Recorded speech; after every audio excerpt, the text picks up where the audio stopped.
The Janshakti news, निर्भीड व निपक्ष बातम्यांचं खुलं व्यासपीठ. द जनशक्ती न्यूज मध्ये आपल्या सर्वांचं स्वागत.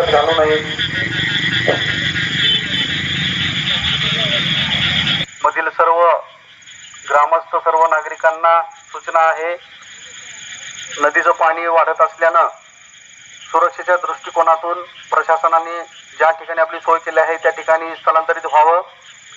आपल्याकडे जनावरे असतील, महत्त्वाची कागदपत्र साहित्यासह आपण योग्य ठिकाणी प्रशासनाने ठरवून दिलेलं आहे त्या ठिकाणी स्थलांतरित व्हावं. त्या ठिकाणी आपली सर्व प्रकारची सुविधा, आरोग्याची सुविधा, जेवणाची सुविधा करण्यात येणार आहे.